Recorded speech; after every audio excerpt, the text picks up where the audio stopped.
Hola, mentes curiosas, ¿qué tal? ¿Cómo estáis? Bienvenidos a Hiperactivados, nuestro humilde canal de psicología que esperamos que se convierta también en vuestro canal de psicología.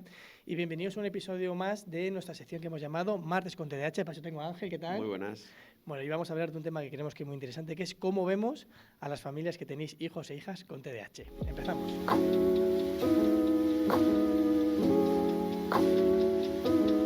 Muy buenas, ¿qué tal? ¿Cómo estáis? Pues nada, hemos querido escoger este tema porque realmente, bueno, ya quienes nos conocéis sabéis que nuestro día a día es el trato con familias. Estamos actualmente con unas 350 familias en activo y nos encanta la intervención domiciliaria. Dicho de otra manera, nos acabamos convirtiéndonos en una figura más de la familia.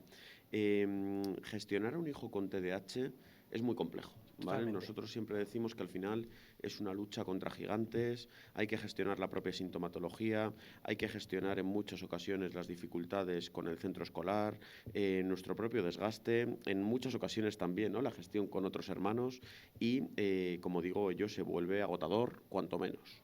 No sé qué opinas, Alberto. A mí me parece que educar en sí, en general, y nosotros lo estamos viviendo en primera persona, educar es complicado.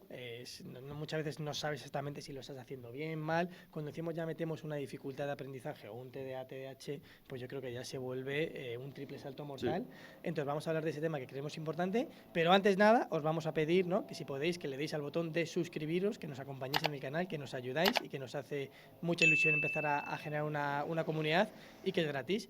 Estamos en el colegio, como comentamos el otro día también, estamos en el colegio Santa María de la Hispanidad, en estas nuevas oficinas ISET que tenemos, están de horas, así que es posible que se cuele algo de sonido, si es así, disculpadnos, pero bueno, empezamos entonces, Ángel, ¿qué podríamos decir? ¿Cómo solemos ver a las familias, qué solemos ver en las familias con TDAH? Claro. En primer lugar, y una cosa, ¿no?, es que tengamos que también plantear qué errores creemos que se cometen, y otra cosa es que no tengamos empatía, y por supuesto esto último no sucede. No. Es decir, incluso en ocasiones yo creo que somos demasiado empáticos con las familias, básicamente porque sabemos, ¿no?, contra lo que estáis luchando, y es todo lo que hemos comentado anteriormente. El otro día, precisamente en una jornada, y me hizo reflexionar, ¿vale?, porque bueno, pues tampoco debería ser así. Me dijo una madre que nos agradecía esa empatía, pero luego una profe me dijo que sentía que a lo mejor empatizábamos mucho con padres y no tanto con profes. Esto realmente no es así. ¿Cuál es el problema? ¿Vale? Un pequeñito matiz que voy a hacer a este comentario, ¿no?, que desde luego me hizo reflexionar, y creo que este canal, pues al final tiene que ser un canal de reflexión. Eso es. No es una falta de empatía hacia los profes, porque hay profes súper implicados. Es una falta de empatía no hacia todos los profes, sino hacia aquellos que a lo mejor se cargan la labor de otros que están muy implicados y que tratan de dar un valor añadido, ¿no? Es ahí donde sí podemos tener cierta falta de empatía. Sabemos que faltan recursos, sabemos que hay muchas labores que hay que hacer fuera de la propia jornada laboral, pero también sabemos que el cole, al ser el espacio en el que más horas pasan, es un espacio principal donde hay que empezar a poner medidas. Es una de las cajas que tenemos. Es verdad que yo creo que la concienciación y el conocimiento del profesorado hacia las dificultades de aprendizaje y hacia las dificultades atencionales de TDAH ha mejorado. El problema es que lo que tú dices, Ángel, que hay profesores que estamos aumentando en voluntad y en sensibilidad, pero es que todavía los que siguen negando el trastorno, los que no ponen las medidas que corresponden, que esto creo que es un tema que tenemos que hablar, cuáles son por obligado cumplimiento en los colegios, ¿no? Creo que hace mucho daño, y creo que al final en la vida, en general, muchas veces nos impactan más y tienen más daño las cosas negativas que las cosas positivas. Entonces, creo que es interesante. Luego también nos encontramos lo que tú dices, familias generalmente muy implicadas, ¿no? Bueno, y otras que a lo mejor no tanto. Yo creo que la gente que esté viendo el canal y que esté, van a ser de esa tanda, ¿no?, de familias que buscan recursos, que buscan información, que quieren hacer un poquito mejor las cosas. Así que, bueno, por esa parte, pues muchas gracias. Sí, porque al final nuestro sistema de intervención, ¿no?, y el modelo que al final perseguimos desde hace más de 10 años es una intervención multidisciplinar. Es decir, aquella familia que quiera dejar fuera al propio ámbito familiar o al ámbito escolar y que solamente se trabaje con su hijo se equivoca. O sea, no he visto en estos 11 años avance en materia de TDAH sin una buena intervención multidisciplinar. Esto lo hablábamos Claro. lo hablábamos en el episodio, en unos episodios Justo. anteriores, que una de las claves era precisamente el estar coordinado todos los ámbitos. ¿Sí, no? Eso es. Claro, entonces, nosotros incluso en nuestro día a día hay 30 minutos de intervención familiar. Y en esos 30 minutos de intervención familiar sí que vemos algunas cosas, ¿no?, que son las que hoy queremos poner encima de la mesa para poder reflexionar sobre ellas. Vamos Claro. al lío, Ángel. En muchas ocasiones, lo primero que vemos es una preocupación excesiva en materia de TDAH. Y me voy a explicar bien. El TDAH nos tiene que preocupar y nos tiene que ocupar. Sobre todo nos tiene que ocupar, ¿vale? ¿Dónde está el problema? El problema está en que en ocasiones nos olvidamos de que por encima de un chaval con TDAH tenemos un niño o un adolescente y hacemos que todo se vea monopolizado por el TDAH. Lo primero, estoy generando una carga de ansiedad mayor. Y en segundo lugar, estoy atribuyendo preocupaciones que a lo mejor son propias de la crianza, de la niñez o de la adolescencia a sintomatología TDAH. No, vamos, Sí, te iba a sí. decir incluso si se te ocurre algún ejemplo, ¿vale?, de estos años. Bueno, claro, al final, pues el ejemplo más mítico, me acuerdo que más fue uno de los que comenzamos, ¿no? Es una familia que nos decía que su hijo no tomaba leche por las mañanas, que no quería la leche y que Hobart, ¿no? ¿Cómo afectaba el TDAH? El TDAH, ¿no? Y a veces intentamos, fíjate, hay un exceso de preocupación, como dices, y luego también hay una sobregeneralización, que todo lo pasamos por ese filtro de que es TDAH. También tenemos que darnos cuenta que detrás de un TDAH hay un niño o un adolescente, claro, con sus características y también un poco con las particularidades propias de cada etapa vital. Pero sí, yo creo que, por ejemplo, esa sobregeneralización y esa preocupación excesiva también. Otra que nosotros vemos mucho también es a veces la sobrejustificación. Y aquí tenemos dos polos, ¿no? Por un lado tenemos la sobrejustificación, que ahora hablamos de eso, y luego muchas veces tenemos también todo lo contrario. Sí, negar, ¿no? la evidencia. Negar, ¿no? Entonces, con sobrejustificación hay veces que, bueno, entendemos que siempre decimos que cuando, por ejemplo, un chaval con TDAH es impulsivo o a veces nos da una contestación o le vemos despistado, hay que tener cuidado, ¿no?, de no culpabilizar, de no responsabilizar, porque son características que se exceden un poco a su control y que son parte del trastorno. Pero de ahí a que cuando de repente tengamos una conducta impulsiva que tiene una, no sé, al final pues está en el patio y ya tiene una discusión con uno y le empuja o le da un golpe, pues obviamente nosotros sabemos que eso muy posiblemente sea por una impulsividad, por un secuestro, ¿no?, de esta parte emocional del cerebro que toma el control y entonces no racionaliza y no toma una decisión adecuada, pero tampoco podemos permitir, ¿no?, que quede un poco impune, por decir, no corregir esta conducta de pegar al compañero porque no es lo que tenemos que enseñar. Claro, y se acaba generalizando. Al final, yo creo, ¿no?, o sea, una de las preocupaciones principales, incluso hay familias que nos contratan específicamente para ello, ¿no?, en procesos de intervención familiar. Oye, chicos, yo no sé qué se debe al TDAH y qué no se debe al TDAH. Esto es súper complejo, ¿vale? Nosotros siempre lo que tratamos es de establecer límites. Y también, no solamente desde casa, desde el cole, ¿no? Voy a poner ejemplos. Que el chaval en ocasiones interrumpa en clase. Es decir, fruto de esa impulsividad, que obviamente le cueste estar concentrado fruto de la dificultad atencional, o que a veces haya que dejarle salir de clase por ese exceso de actividad, ¿vale? Esas son cosas que yo no puedo estar penalizando. Estaría penalizando constantemente la sintomatología TDAH. Y luego hay cuestiones, ¿no?, que tienen que ver más con el hecho de sobrepasar algún límite. Y ahí es cuando, desde la empatía, no siempre desde esa confrontación tan negativa, que a veces desde casa lleváis, ¿vale?, porque estáis al límite o porque también tenéis sintomatología, que de eso hablaremos después, pero, por supuesto, como decía Alberto, hay que comunicar con ellos, hay que poner límites, ellos funcionan muy bien con normas, ellos mismos demandan normas, en alguna ocasión hay que dar paso a las consecuencias, que generalmente, ¿no?, lo que planteamos es ausencia de refuerzos positivos, y esas cosas en materia de TDAH se vuelven fundamentales. El chico o chica con TDAH necesita más refuerzo positivo, pero también necesita más normas. Es que creo que ese es titular, ¿no, Ángel? Es decir, a un chaval con TDAH hay que jugar mucho con el refuerzo positivo y con las alabanzas, pero también necesitan más normas y más límites que ellos tengan muy claros. Muchas veces es límites pocos, pero muy claros, que antes que ponerle muchísimos límites, porque se pierden claro, y a algunos se les escapa. Claro. Además, eso lo hemos visto mucho. Sí, justo. Luego también hay otro factor que me atrevería a decir que es el que más nos preocupa, ¿vale? Tampoco queremos poner 7 factores encima de la mesa, pero hemos querido recopilar los más relevantes. El que más nos preocupa, que ahora Alberto no, me parecería genial, porque tú en esto, ¿no? Como experto en emociones, lo has trabajado mucho, la indefensión aprendida. ¿Qué se entiende por indefensión aprendida, Alberto? A ver, indefensión aprendida es un fenómeno psicológico que pasa que cuando de repente nosotros tenemos un problema, intentamos ponerle un remedio y no se soluciona y ponemos otro y no ponemos, podemos caer en esa indefensión aprendida, que es cuando sentimos que ya da igual lo que haga, que no se va a solucionar y nada va a mejorar.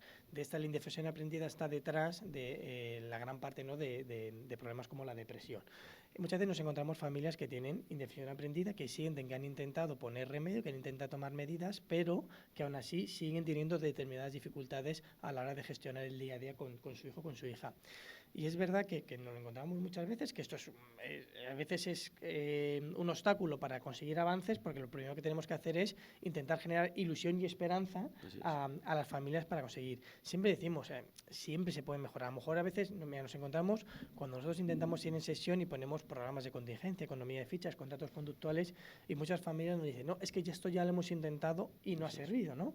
Y es verdad que a veces se puede poner en marcha y no sirve, pero cuando se pone bien y revisamos cómo se ha puesto, a lo mejor percibimos que se han cometido determinados errores que ha hecho que eso no sea útil, porque es verdad que es una herramienta muy poderosa, pero que hay que llevar y que ser muy constante, muy firme y todo el rato siempre seguir la misma pauta. En el momento en que cambiamos, las técnicas conductistas lo que tienen es eso, que dejan de funcionar o que pierden eficacia. Entonces, detrás vemos mucha indefensión aprendida, pero siempre decimos, ¿no?, que creemos que hay mucho margen de mejora, que se puede aprender muchas cosas.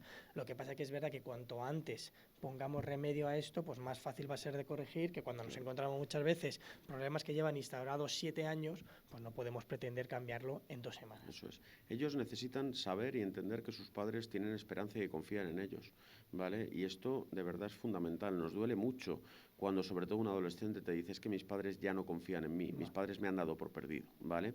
Y luego, en segundo lugar, como decía Alberto, hay que saber que el TDAH tiene muchísimas aristas y que a lo mejor lo que nos ha costado en ocasiones es encontrar la arista por la que empezar. Sí. Pero siempre, por supuesto, claro que hay solución. Lo que pasa es que a veces no podemos empezar desde lo académico y a lo mejor hay que empezar desde lo emocional, o a veces hay que tratar de eliminar entornos amenazantes o propiciar un cambio que a veces es un cambio de colegio o un cambio en patrones familiares, ¿no? O sea, muchas cosas. Lo del cambio de colegio nos dará para... Porque es verdad que a veces perseveramos en un colegio donde vemos que no están atendiendo bien a mi hijo y le seguimos por miedos, por a ver si voy a entrar en algo peor, porque es que mi hija, mi otra hija o mi otro hijo, ¿no?, está en ese colegio y funciona. Es un tema muy interesante. Sí, curioso, porque además hace que ellos vean el cole como una amenaza y entonces cuando el ser humano percibe algo como amenaza, generalmente o trata de huir o se enfrenta, ¿vale? Y sabemos cómo muchos de nuestros chavales se enfrentan a aquellas situaciones que perciben injustas o amenazantes. No queremos finalizar, ¿vale?, sin hablar... A ver, hay 2 temas que yo creo que son importantes. Uno, que creo que lo que tenemos que... Muchas veces cuando nos encontramos negación dentro del propio núcleo familiar, y luego el tema de cuando tenemos padres, ¿no?, que es un funcionamiento al final familiar TDAH, que creo que son 2 temas interesantes, así que lanza, Ángel. Totalmente, justo. Sabemos que ese segundo tema, ¿no?, que es el TDAH adulto, vamos a tener que hablar en un capítulo específicamente, ¿vale? Pero hoy vamos a hablar de cómo afecta a la familia. Que como no me he puesto las gafas y no me he puesto lentillas, estoy intentando ver cuánto tiempo llevamos y no tengo muy claro. Ahí vamos, ¿vale? Bien, y además, ¿no?, estos 2 temas, como son fundamentales, hay que tratarlos. En cuanto a la negación, efectivamente, ¿vale? Nos pasa en ocasiones que uno de los 2 progenitores no cree en el trastorno. Y no cree en el trastorno en muchas ocasiones porque él también lo tiene. Y en otros momentos, precisamente porque como él también ha tenido estas dificultades, no, es que yo he salido muy bien, es que yo no he necesitado ayuda, ¿vale? Y al final, pues mira, yo estoy muy bien y no hace falta trabajar nada, ¿no? De una manera u otra estamos negando el trastorno y, en segundo lugar, estamos también creyendo que nuestro hijo va a tener el mismo recorrido que nosotros, o a lo mejor estamos considerando que nos encontramos mejor de lo que estamos en realidad. Qué duro es cuando recibes un diagnóstico, tienes un diagnóstico, te refleja unas dificultades de tu hijo y desde el propio núcleo familiar, ya sea padre, ya sea una abuela, una hermana, un tío, un cuñado, te niegan, ¿eh? te Sí. lo niegan. Es Sí. para la otra parte de la familia, que generalmente es verdad que esto, como dices, suelen ser las madres quien lo viven y suelen ser los Sí. negadores más los padres, que es algo que yo creo que tendríamos que hacernos ver y analizar. Es duro de gestionar porque te sientes muy sola. Te sientes Sí. muy sola y te sientes luchando. Ya Otro no es gigante más. Claro, y además otro gigante que en principio tiene que ser un aliado, ¿no? Que ya Así no es. porque podemos entender que nos tenemos que pegar con el colegio, que nos podemos pegar con la sociedad, que nos podemos pegar, pero que te tengas que pegar con tu propia familia Sí. a veces es complicado. Sí. Entonces, bueno, a veces necesitan tiempo. Esto es lo que hemos visto en sesión, que a veces los padres necesitan un poco de tiempo para procesar y entenderlo, pero es duro. Y para acabar, y aquí sí vamos a ser un poquito críticos, ¿vale? Y esperamos que sepáis también empatizar con nosotros. Y tenemos que ser críticos porque al final vemos que la situación familiar se ve muy deteriorada cuando yo como adulto tengo sintomatología TDAH, pero lo único que hago es focalizar esa sintomatología en mi hijo. Esto nos está pasando un montón, ¿eh? O sea, padres que nos dicen, yo es que quiero trabajar la baja frustración, la baja tolerancia a la frustración de mi hijo, pero luego esa madre o ese padre quiere todo de manera inmediata. Y el funcionamiento familiar al final no es oportuno. También en muchas ocasiones, ¿vale? Ahora si quieres, Alberto, desarrollamos un poquito más los que veas más importantes, la propia impulsividad. Es decir, a veces hay choque de trenes. Y si yo como adulto no he trabajado mi impulsividad, ¿cómo voy a poder gestionar la impulsividad de mi hijo? O las funciones ejecutivas. A veces en casa todo es muy caótico. Entonces, ¿cómo voy a poder dar estructura? Por no hablar de la inmediatez. Y esto, por ejemplo, nos está pasando mucho con las intervenciones. Padres que con mucha ansiedad te piden empezar a trabajar, te manifiestan un compromiso absoluto, estamos un mes trabajando con ellos, empiezan a ver buenos resultados y ya te dicen, bueno, pues esto ya está hecho, ya, ¿vale?